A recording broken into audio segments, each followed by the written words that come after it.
David sat in his corner office, staring at the city lights below. It was almost 8 in the evening, and most people had gone home hours ago. But for him, this was normal.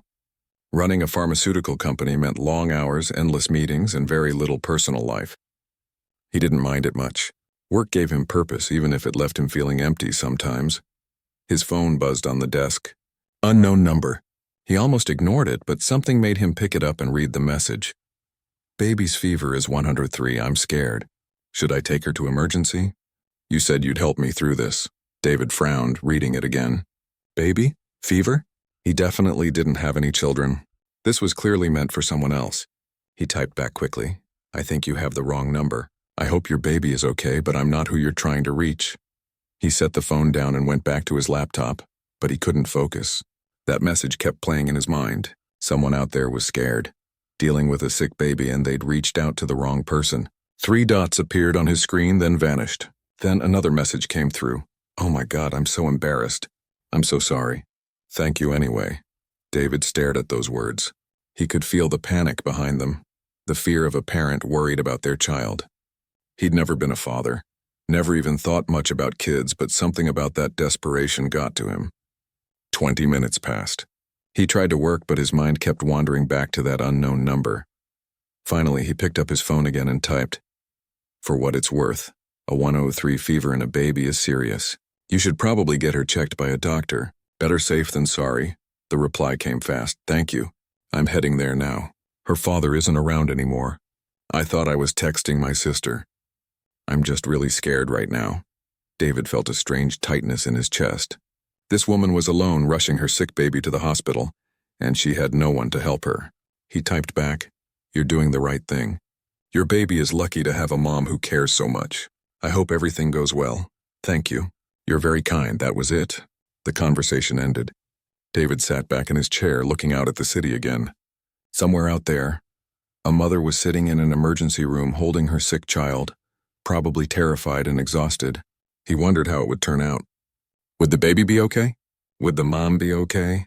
He tried to shake off the feeling and go back to work, but it stayed with him all evening. Even when he finally left the office and got into his car, he kept thinking about that text message. It was such a small thing, really. A wrong number. A brief exchange. But it felt significant somehow, like a tiny crack had opened in the wall he'd built around his life. That night, lying in his enormous bed in his empty penthouse, David couldn't sleep. He kept checking his phone, half hoping for an update, though he knew he had no right to expect one. The woman didn't owe him anything.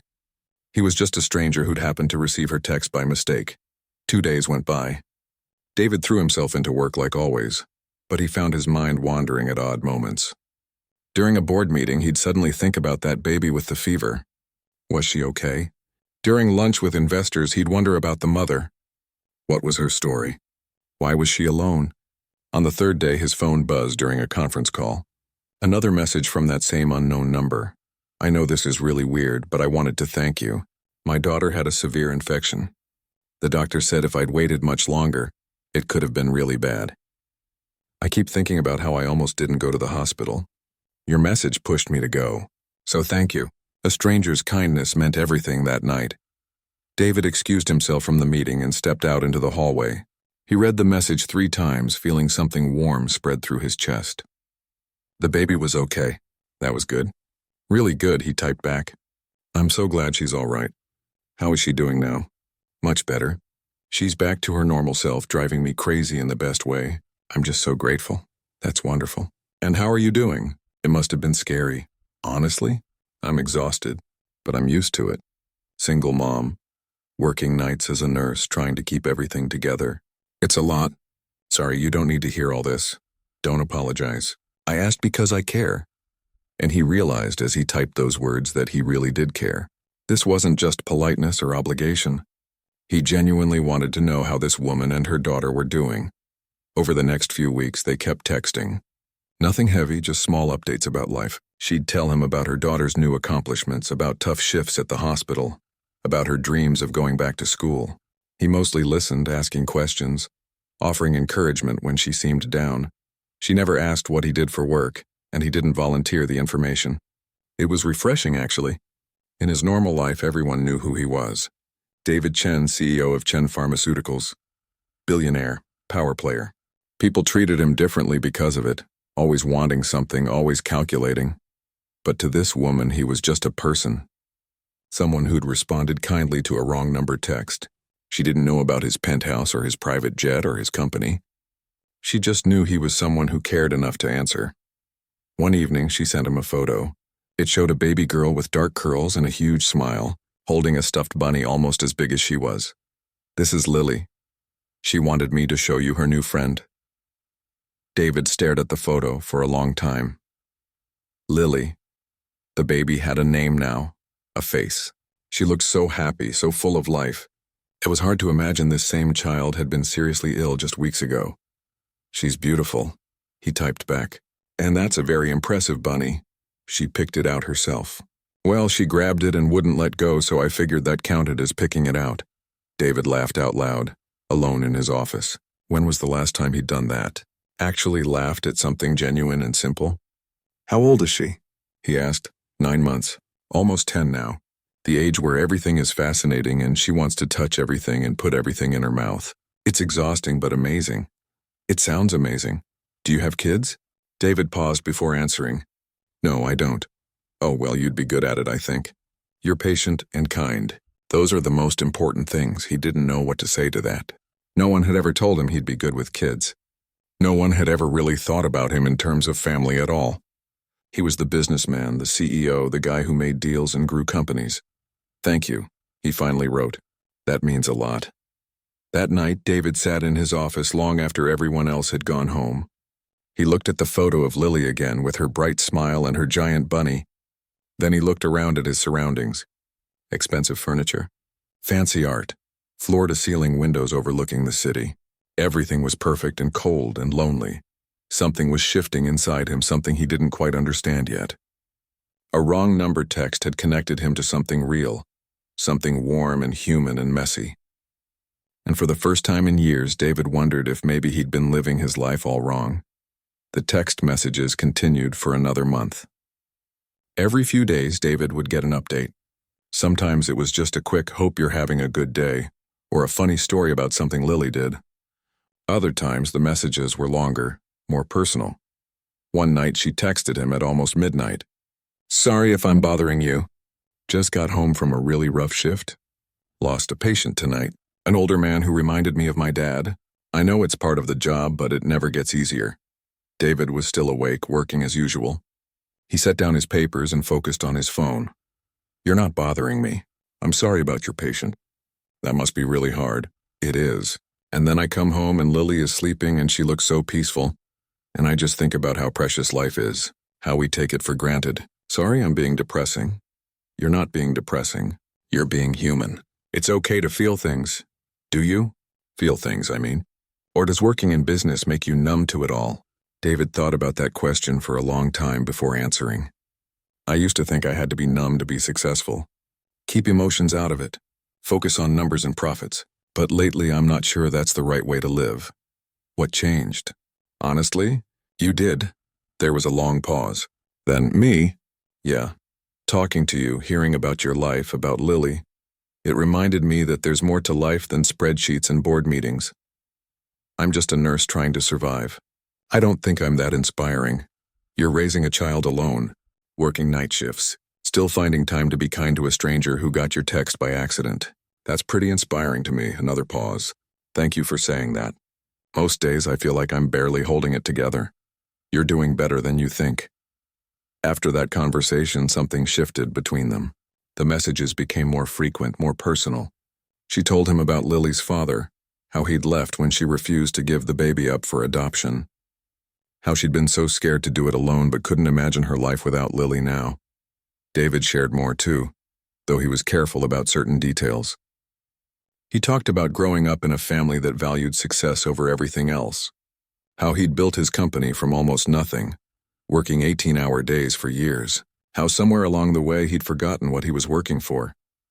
"You sound lonely," she texted one evening. David stared at those 3 words. No one had ever said that to him so directly.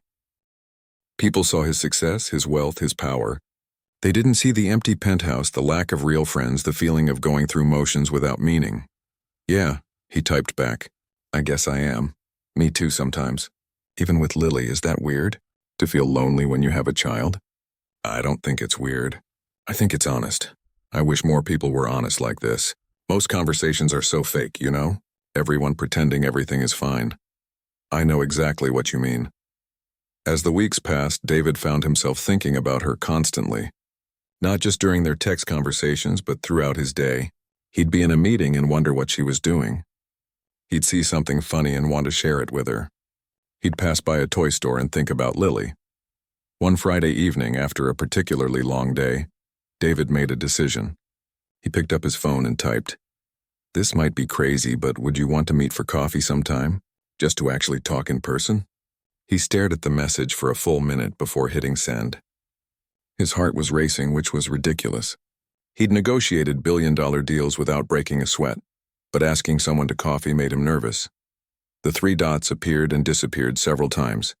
Finally, her response came, "I don't know. I kind of like what we have now. What if meeting ruins it? What if it doesn't? What if you're disappointed? What if I'm not what you expect? I'm not expecting anything except to meet the person who's become the best part of my day." Another long pause. David was sure she was going to say no. But then, "Okay, coffee, but somewhere in my neighborhood. I can't go far because of Lily. Anywhere you want. Just name the place." They set up a time for the following Sunday afternoon. David barely slept the night before. He kept changing his clothes, trying to look casual but not too casual. He didn't want to show up in a suit, but he also didn't want to look like he wasn't making an effort. He finally settled on jeans and a sweater, nothing fancy. He drove himself instead of having his driver take him, using a regular car instead of his usual luxury vehicle. He parked 2 blocks away from the coffee shop and walked, nervous in a way he hadn't felt since he was a teenager. The coffee shop was small and cozy, nothing like the upscale places he usually went to. David got there 15 minutes early and ordered a coffee, then sat at a table by the window watching the door. At exactly 2 o'clock, the door opened. A woman walked in pushing a stroller, and David knew immediately it was her. She had shoulder-length brown hair pulled back in a ponytail, tired eyes but a warm smile, and she was wearing scrubs like she'd just come from work. Their eyes met. She looked nervous too, which somehow made him feel better. David stood up and walked over. "Hi." "Hi," she laughed a little awkwardly. "This is weird, right?" "Very weird." "Good weird, though." "This is Lily." She gestured to the stroller where a baby girl was looking around with curious eyes. "Hi, Lily," David said softly. The baby looked at him seriously for a moment, then broke into a huge smile. Something melted in David's chest. They got coffee and sat down. For the first few minutes, the conversation was a bit stilted, both of them adjusting to actually seeing each other instead of just texting. But then Lily started fussing and the woman pulled her out of the stroller, and David made a silly face without thinking about it. Lily laughed. Actually laughed. And just like that, the awkwardness dissolved. They talked for almost 2 hours. She told him her name was Rachel, though he'd never asked before. She was 26, had been a nurse for 3 years, and was hoping to go back to school to become a nurse practitioner someday. She loved coffee, hated mornings, and thought pineapple on pizza was a crime against humanity. David mostly listened, asking questions, watching how she interacted with Lily. The baby clearly adored her mom, reaching for her constantly, babbling happy sounds. It was clear Rachel was a wonderful mother, even if she didn't think so herself. "So what about you?" Rachel finally asked. "I've been talking this whole time. What do you do?" "I know you said pharmaceuticals, but what exactly?" David's stomach tightened. This was the moment he'd been dreading. He took a breath. "I work for Chen Pharmaceuticals." "Oh, that's a great company. My hospital works with them." "What department are you in?" "Actually, I run the company. I'm the CEO." Rachel's smile faded. She looked confused, then pulled out her phone and searched something. Her eyes went wide. "David Chen. The David Chen." She looked up at him, then back at her phone, then at him again. "You're a billionaire?" David wanted to explain, to make her understand, but the look on her face stopped him. "Why didn't you tell me?" Her voice was quiet, but there was hurt in it. "I liked being just a person to you. Not a CEO, not someone with money. Just me. Just you." Rachel was gathering Lily's things, her movements quick and agitated. "I've been texting you for weeks, telling you about my money problems, my struggles, and you're a billionaire. Do you know how stupid I feel right now? Rachel, please, was this fun for you? See how the poor people live? Get a real authentic experience? No, that's not what this was at all." But Rachel was already standing, strapping Lily back into the stroller. The baby started crying, sensing her mother's distress. "I need to go. Please don't leave. Let me explain." "There's nothing to explain, I get it. I just wish you'd been honest." And with that, she walked out of the coffee shop, leaving David sitting alone with 2 half-finished coffees and a sinking feeling in his stomach that he'd just made a terrible mistake. David tried texting Rachel that night. Then the next day, and the day after that, every message went unanswered. He'd stare at his phone, reading his own messages, wondering if he sounded desperate or pathetic or both. "I'm sorry I didn't tell you sooner. Please let me explain. I miss talking to you."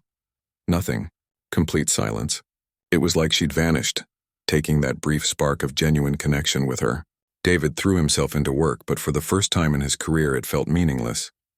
Board meetings dragged on. Reports blurred together.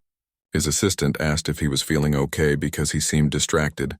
He was distracted by thoughts of Rachel's hurt expression, by the memory of Lily's laugh, by the realization that he'd finally found something real and he'd destroyed it with his own dishonesty. 2 weeks passed. David was in his office late one evening when his phone rang.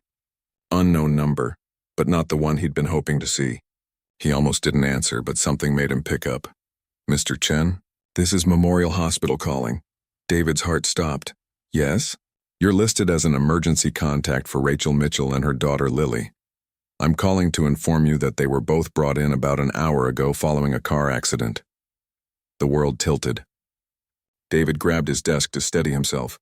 "What, are they okay?" "Rachel is in surgery. Her condition is serious but stable. The baby has a broken arm and some bruising, but she's going to be fine.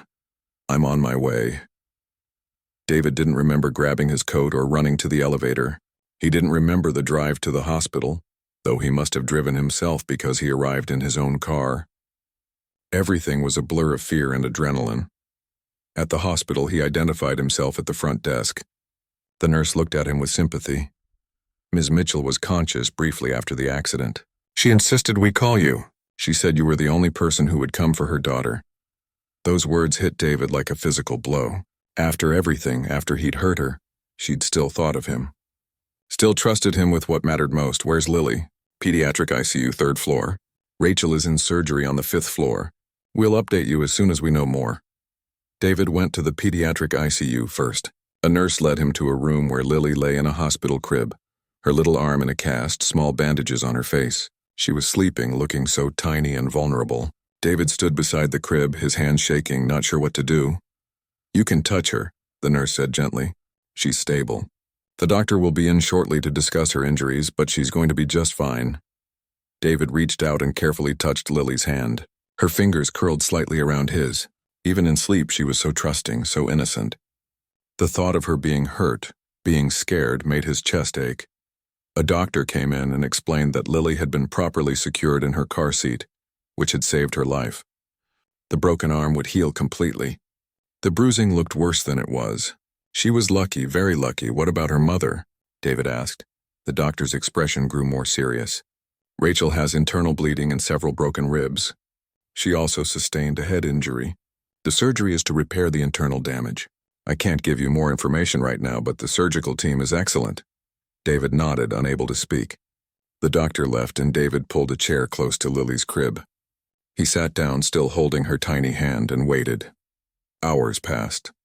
Lily woke up once crying, clearly in pain and confused about where she was.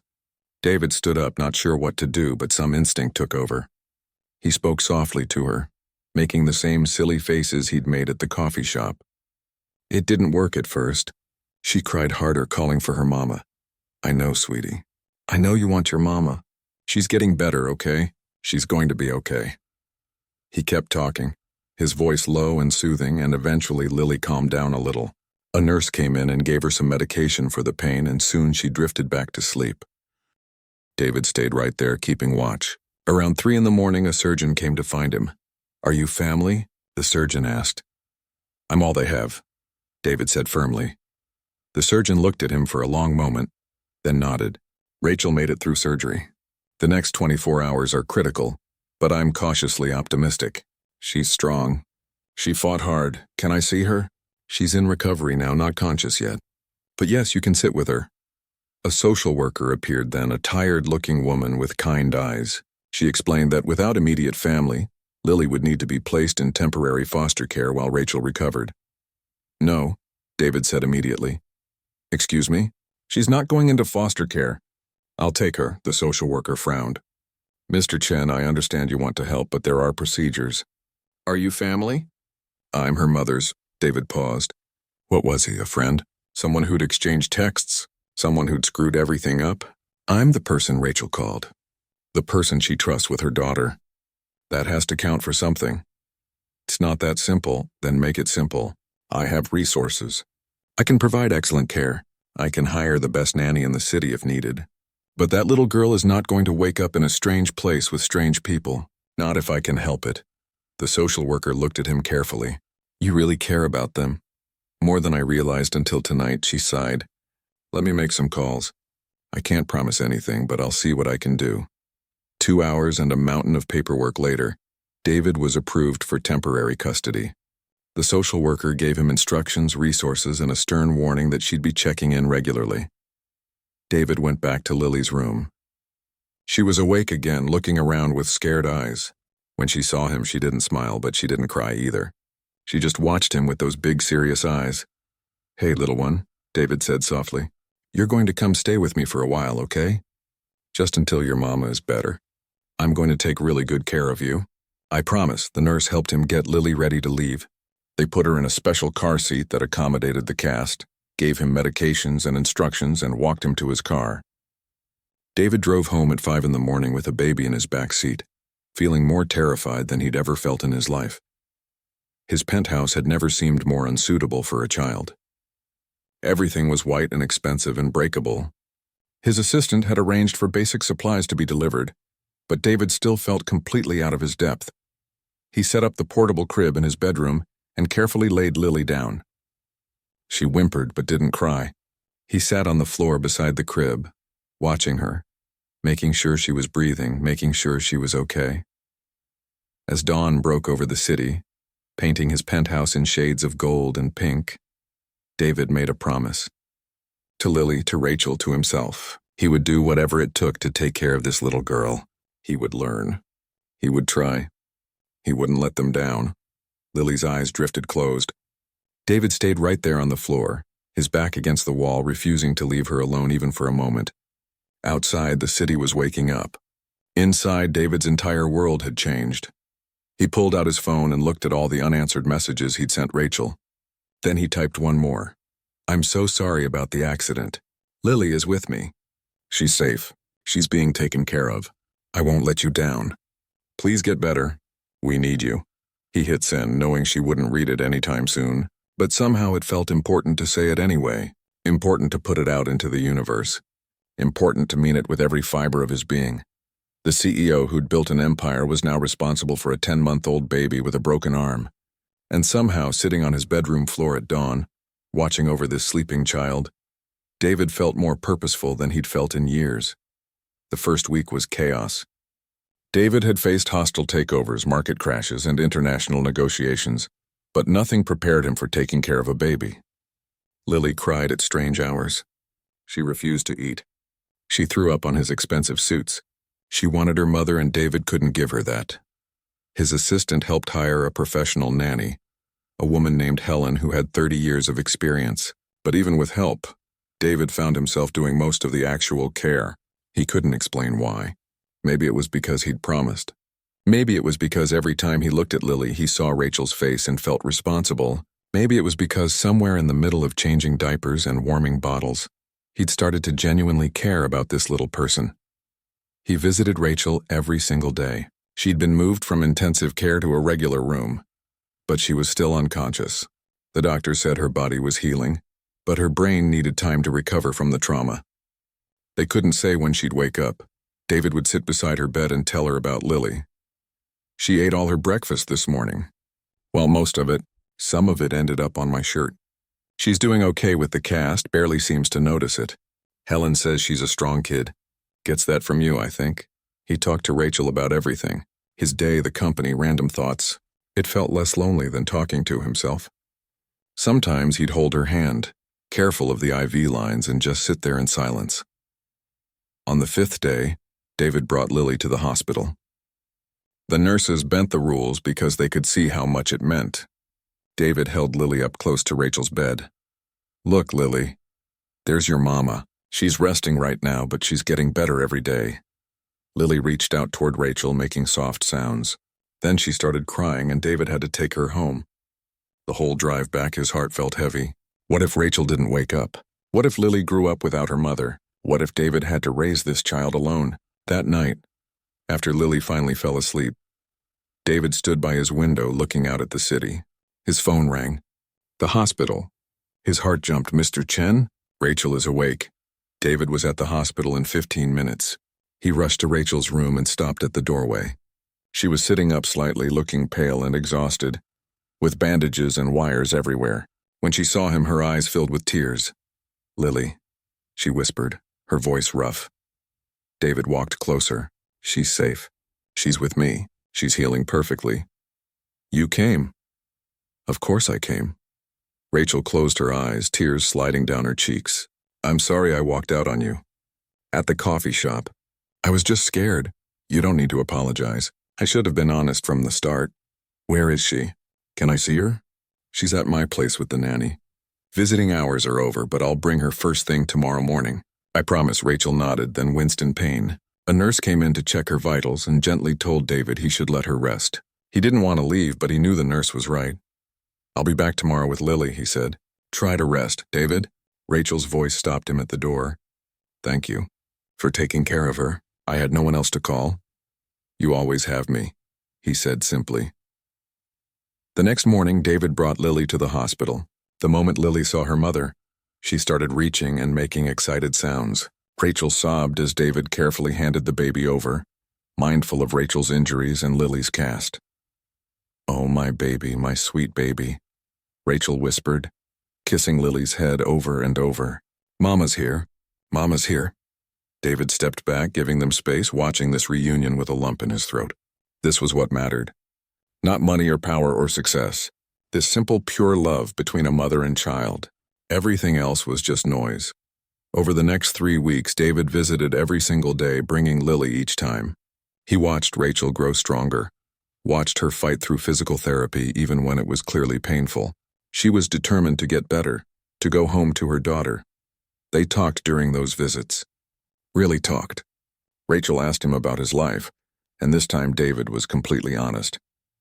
He told her about growing up with parents who only cared about achievement, about building his company while sacrificing everything else, about how lonely he'd been before that wrong number text changed everything.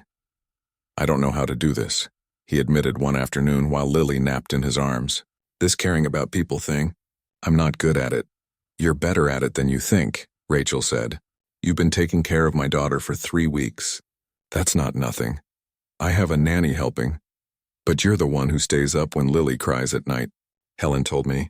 You're the one who makes her laugh with those silly faces. You're the one who reads to her even though she's too young to understand. That's you, David, not the CEO, you. David looked down at Lily, sleeping peacefully against his chest. When had this happened? When had this tiny person become so important to him? I'm going to miss her when you go home, he said quietly. Rachel was silent for a moment. Then, we don't have to rush anywhere. I mean, I can't go back to my apartment yet. It's a 3rd-floor walk-up and I can barely walk. I don't know how I'm going to manage. Stay with me. Rachel looked surprised. What? Stay at my place? There's plenty of room. I can hire more help if you need it. You can focus on recovering without worrying about stairs or being alone. David, that's too much. It's not enough, he said firmly. Rachel, I know I messed up at the coffee shop. I know I should have been honest from the start, but I'm being honest now. I care about you. And I care about Lily. I want to help. Please let me help. Rachel studied his face for a long time. This isn't charity? No, it's family. The word hung in the air between them. Family. Was that what they were becoming? Okay, Rachel finally said. But I pay rent. Rachel, I'm serious. I'm not a charity case. If we're doing this, we do it right. I contribute what I can. David wanted to argue, but he saw the pride in her eyes and understood. She needed this. Needed to feel like an equal, not a project or a burden. Okay, we'll figure it out. When Rachel was finally discharged from the hospital, David brought them both home. He'd had his assistant set up one of the guest suites for her, everything she might need within easy reach. The master bedroom, where he'd been staying with Lily, was right next door. That first night, with Rachel back under the same roof and Lily sleeping peacefully nearby, David felt something he hadn't felt in years: contentment. His penthouse didn't feel empty anymore. It felt like a home. He stood in the kitchen making tea, something he'd learned Rachel liked, when she appeared in the doorway. She was moving slowly, clearly in pain, but determined to be independent. Couldn't sleep? He asked. Wanted to check on Lily. She's fine. I just looked in on her. Rachel smiled. You've gotten good at this. Had a good teacher. Lily's very patient with me. They stood there in comfortable silence, drinking tea, watching the city lights through the massive windows. It felt natural, easy, like they'd been doing this for years instead of weeks. David? Rachel said softly. Yeah? I'm glad it was your number I texted by mistake. David looked at her, at this strong, brave woman who'd been through so much and was still standing. Me too. Best wrong number I ever received. Rachel laughed, then winced. Don't make me laugh. It hurts. Sorry. But David was smiling too. They finished their tea in silence, and David helped Rachel back to her room. As he lay in his own bed that night, listening to Lily's soft breathing through the baby monitor, David realized something important. He'd spent his whole life trying to build something that would last, something meaningful. He'd thought it was his company, his wealth, his legacy in business. But maybe, just maybe, what he'd been searching for all along was right here. A wrong number, a scared mother, a sick baby, and somehow accidentally a family. The weeks turned into months. Rachel recovered slowly but steadily, pushing herself through physical therapy until she could walk without wincing, until she could pick up Lily without help. David watched her determination with awe. This was someone who didn't give up, who fought for what mattered. Living together changed things between them. Not all at once, but gradually. Small moments accumulated. David making coffee the way Rachel liked it. Rachel leaving notes on his bathroom mirror reminding him about meetings. Sitting together on the couch in the evening. Lily playing on a blanket between them, talking about their days. David cut back his hours at work for the first time in his career. His board was shocked, his assistant was confused, but David didn't care. He wanted to be home for dinner. He wanted to help with Lily's bedtime routine. He wanted to be there. One Saturday morning, David was making pancakes when Rachel walked into the kitchen. She'd been living with him for 2 months now, and she looked healthier than when she'd first arrived. Her eyes were brighter, her smile came easier. Smells good, she said, pouring herself coffee. Lily requested pancakes. Well, she pointed at the fridge and said K, so I'm interpreting that as pancakes. Rachel laughed. You've gotten good at interpreting baby language. I had a good teacher. They'd fallen into this easy banter, this comfortable rhythm. But underneath it, something else was growing. David felt it every time Rachel smiled at him. Every time their hands accidentally touched. Every time he watched her with Lily and felt his heart do something complicated in his chest. He was falling in love with her. Maybe he'd been falling all along, starting with that first wrong number text. But now, living together, seeing her every day, it had become undeniable. The problem was, he had no idea if she felt the same way. And he was terrified of ruining what they had by saying something. Later that day, David took them to the park. It was something they'd started doing on weekends. Lily loved the swings, would laugh and kick her feet every time David pushed her higher. Rachel would sit on a bench nearby, watching them with a soft expression. She loves you, you know, Rachel said as they walked home. Lily asleep in her stroller. I love her too, David said without thinking. Then he realized what he'd admitted and felt his face heat up. Rachel smiled. It's okay to say it. I can see it every time you look at her. She's easy to love. They walked in silence for a bit. Then Rachel said, I've been thinking. I should probably start looking for my own place soon. David's heart dropped. What? Why? Because I can't stay in your guest room forever. I'm better now. I can work again. I need to start rebuilding my life. But you have a life here. Rachel stopped walking. David, this has been amazing. You've been amazing. But it's not real. This is your home, your space. We're just borrowing it. What if I don't want you to leave? The words came out before David could stop them. Rachel looked at him surprised. What are you saying? David took a breath. He'd faced down corporate sharks and hostile investors. He could do this. I'm saying that I've gotten used to you being here. Both of you. I like making you coffee in the morning. I like watching terrible TV with you at night after Lily goes to bed. I like this life we've built, even if it started by accident. David, I know I'm not what you expected. I know I'm too old for you and too complicated, and I work too much. But I'm trying to be better. You make me want to be better. Rachel's eyes were glistening. You're not too old. You're only 38. You looked me up? Of course I looked you up. After the coffee shop disaster, I needed to know who I was dealing with. She paused. Why didn't you tell me all this before? Because I was scared. Because the last time I was honest about something important, you walked out of a coffee shop and stopped talking to me for 2 weeks. That was different. How? Because back then I was angry that you'd hidden who you were. Now I'm scared that you might be saying this because you feel obligated. Like you have to take care of us. David stepped closer. Rachel, I don't feel obligated. I feel grateful. That wrong number text was the best thing that ever happened to me. Even with the hospital and the accident and all the chaos. Especially with all of that. Because it showed me what matters.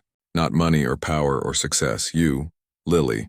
This weird little family we've accidentally created. Rachel was quiet for a long moment, looking down at sleeping Lily, then back up at David. I'm scared too, you know. I'm scared of depending on someone and then they leave. Like Lily's father did. Like everyone eventually does.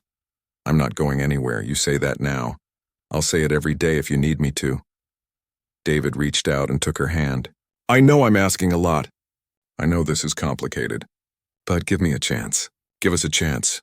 Rachel's hand tightened on his. What does that even look like? What are we doing here? I don't know. But I'd like to figure it out together. They stood there on the sidewalk, holding hands, Lily sleeping between them. Then Rachel leaned up and kissed him. It was soft and brief, but it felt like everything clicking into place. Okay, she whispered. Let's figure it out together. The next few months were the happiest of David's life. They took things slow, careful not to rush. Both of them aware that they had Lily to think about too. But slowly, naturally, they became a real family. Rachel moved from the guest suite into David's bedroom.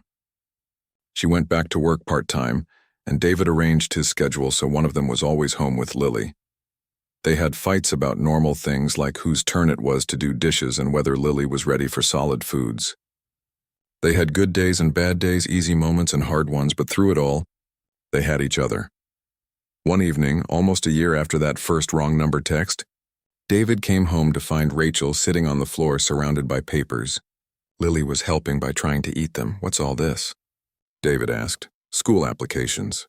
I decided to go back for my nurse practitioner degree. It's going to take a while and it'll be expensive, but do it, David interrupted. Whatever you need, I'll support you. I wasn't asking for, I know, but I'm offering anyway. Not because I think you can't do it yourself, but because we're partners. Your dreams are my dreams now. Rachel's eyes filled with tears. How did I get so lucky? Lucky? You sent a text to the wrong number. Best mistake I ever made. That night, after Lily was asleep, David and Rachel sat on the balcony overlooking the city. The same city David had stared at a year ago, feeling empty and lost. Now everything looked different. I have something to ask you, David said, pulling a small box from his pocket. Rachel's hand flew to her mouth. David, I know this is fast. I know we've only been together officially for a few months, but I've never been more sure of anything. He opened the box, revealing a simple but beautiful ring. Will you marry me? Will you and Lily officially become my family? Rachel was crying now, but smiling too. Yes, of course, yes. David slipped the ring on her finger and they sat there holding each other, watching the city lights twinkle below.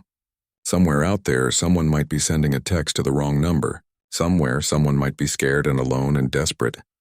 But here, in this moment, David had everything he needed. A woman he loved, a daughter he adored, A family he'd never expected but couldn't imagine living without. All because of a wrong number. All because he'd chosen kindness over convenience. All because sometimes the best things in life happen by accident. "What are you thinking about?" Rachel asked. David kissed her forehead. "Just that I should probably change my phone number. Don't want to get any more wrong number texts." Rachel laughed and swatted his arm. "Don't you dare. That wrong number changed both our lives." "Fair point," David conceded. "Maybe I'll keep it. Just in case someone else out there needs help and accidentally reaches me. That's very kind of you." I learned from the best. They stayed out there for a while longer, planning their future, dreaming their dreams. Inside, Lily slept peacefully, safe and loved. And David realized that this, right here, was what success really looked like. Not corner offices or bank accounts, but this feeling of contentment. This sense of home. He'd spent his whole life building an empire, but the greatest thing he'd ever built was this. A family, a life. A love that started with 3 simple words. Wrong number, sorry. And he wouldn't change a single thing about it.